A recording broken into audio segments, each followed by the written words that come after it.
Chapter 5. Meyer and Meyer. I woke up with a terrible pain in my head. I was lying on the floor outside the front door of Miss Elaine Garfield's apartment. I looked around. The man with the gun and his red-haired friend had left. I was alone, and I had a terrible headache. I got up slowly and felt my head gently to see if there was any blood.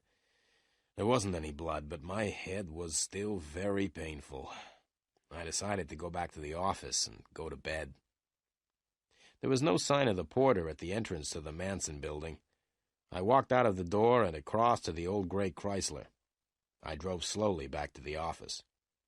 The telephone was ringing when I arrived at the office. I went in quickly and answered it. Samuel speaking. "Listen, Samuel," replied a voice. "Forget about Elaine Garfield. We hurt you a little in her apartment.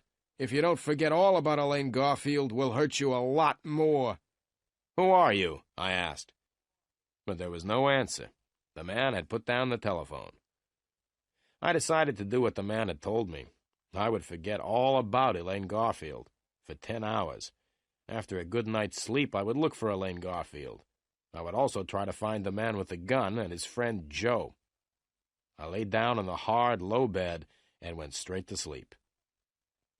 I woke up the next morning at 8 o'clock. I felt my head carefully, but it did not hurt so much now. I left the office and went across the street to the cafe where I usually had breakfast. I drank a glass of orange juice, ate some fresh toast, and drank several cups of coffee. I read the morning newspapers. There was a lot of news, but nothing about Miss Elaine Garfield. I looked at my watch, left the cafe, and walked over to the Chrysler.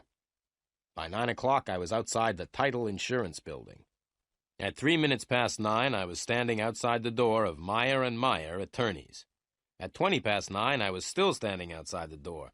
Nobody had arrived yet to work.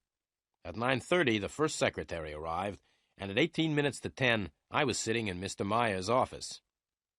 "Well, Mr. Meyer," I said, "my name's Samuel, and I'm a private detective." "I'm pleased to meet you," Mr. Meyer said politely. He was about 55 years old, with a gray suit, gray hair, and a gray face. "Does Miss Elaine Garfield work here?" I asked. "Yes, she does," Mr. Meyer said, "but she hasn't been to work since Monday. Why do you want to see Elaine?" "Her sister has asked me to help find her," I replied. "Can you think of anything Elaine said or did which could explain her disappearance?" Mr. Meyer scratched his head. "No," he said, "I'm afraid I can't help you." "Who did Elaine work with?" I asked. Mr. Meyer looked at me.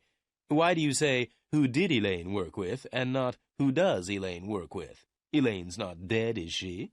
he asked. I looked straight back at Mr. Meyer. "I don't know if Elaine is dead or not," I said. "Would you be very sad if she was dead?" "Yes, of course I would be sad," Mr. Meyer replied angrily. "Are you trying to suggest that I know where Elaine is?" I smiled. "Now, don't get excited, Mr. Meyer," I said. "Can you tell me the name of anyone who works with Elaine? Anyone who shares a desk with her or works in the same room?" "Yes," Mr. Meyer said. "That's easy. Elaine shares a room with Susie Graham." I got up. "Thank you very much, Mr. Meyer," I said. "Where is Susie Graham's office, please?" "It's along the corridor," said Mr. Meyer. "The third door on the left." I thanked Mr. Meyer again and walked to the door.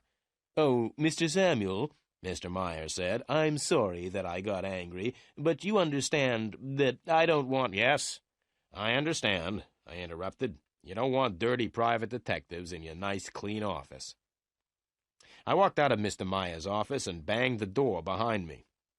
I walked slowly down the corridor and knocked on the third door on the left. "Come in," said a voice. So I went into the room. "Are you Susie Graham?" I asked. "Yes," said the girl sitting at the desk. "I'm Susie." I smiled at her. Susie was the kind of girl everyone smiled at. She was small and slim and had a pair of beautiful brown eyes. "What can I do to help you?" Susie asked. I smiled again.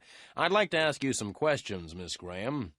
"Don't call me Miss Graham," the girl said. "You can call me Susie."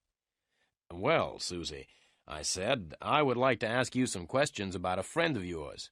Her name is Elaine Garfield." Susie stopped smiling. "Yes, all right," she said, "but I don't want to talk about Elaine here in the office." "Right," I replied. "I'll tell you what we'll do. We'll go out and find a cafe. I'll buy you a cup of coffee, and you can tell me about Elaine. All right?"